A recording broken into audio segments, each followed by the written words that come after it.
మనోజ్ కుమార్ తాను నిర్మించి నటించి దర్శకత్వం వహించిన చిత్రాలలో దేశభక్తిని నింపి ఆకట్టుకున్నారు. అందుకే జనం ఆయనను భరత్ కుమార్ అని పిలుస్తారు. అభిమానులకు ఆవేదన కలిగిస్తూ మనోజ్ కుమార్ ఏప్రిల్ 4వ తేదీన తుదిశ్వాస విడిచారు. జనం మదిలో మాత్రం ఆయన భరత్ గానే నిలిచారు. కొన్ని పాత్రలు కొందరి కోసమే పుడతాయేమో అనిపిస్తుంది. నటుడు మనోజ్ కుమార్ ని చూస్తే అది నిజమే అనిపించక మానదు. తాను నటించిన కుటుంబ కథా చిత్రాల్లోనూ ఎక్కడో ఒక చోట మనోజ్ మాటల్లో దేశభక్తి వినిపించేది. తరువాత ఆ దేశభక్తి మనోజ్ నెత్తురులో పొంగిపోయింది. తాను నిర్మించి నటించి దర్శకత్వం వహించిన చిత్రాలలో దేశభక్తిని ప్రదర్శిస్తూ సాగారు మనోజ్. సదరు చిత్రాలన్నింటా ఆయన పేరు భరత్. అందుకే జనం భరత్ కుమార్ గా మనోజ్ కు జేజేలు పలికారు.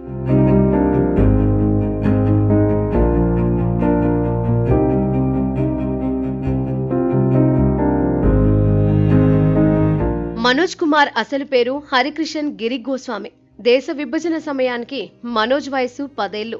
అటు నుండి ఇండియాకు వచ్చిన మనోజ్ లో చిన్నతనం నుంచి దేశభక్తి నిండిపోయింది.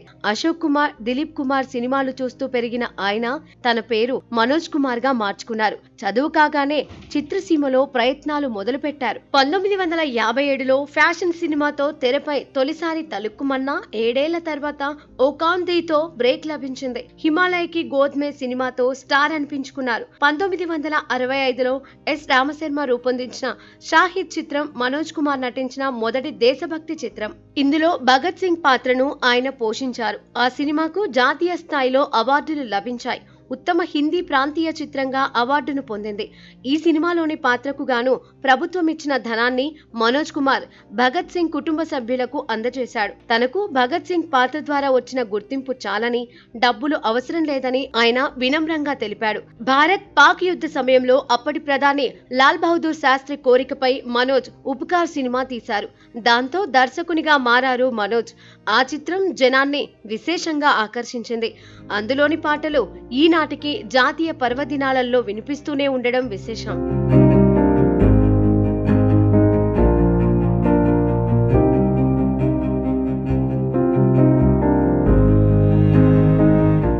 సినిమా తర్వాత మనోజ్ పలు విజయవంతమైన చిత్రాలలో నటించారు. అయినా ఉపకార్ లో మనోజ్ పోషించిన భరత్ పాత్ర జనం మదిలో చిరస్థాయిగా నిలిచింది.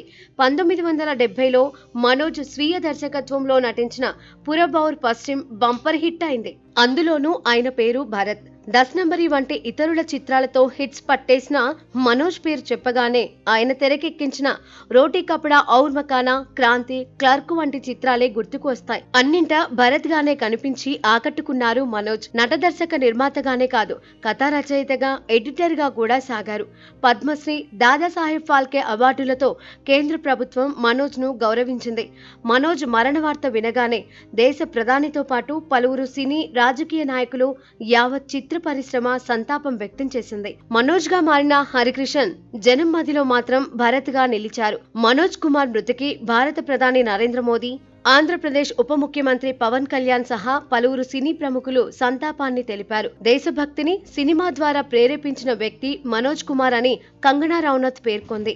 మనోజ్ కుమార్ కేవలం నటుడు, దర్శకుడు కాదు, ఆయనో సంస్థ లాంటివారు. ఆయన నటించిన సినిమాల నుండే ఎంతో నేర్చుకున్నామని ఆమిర్ ఖాన్ తెలిపాడు.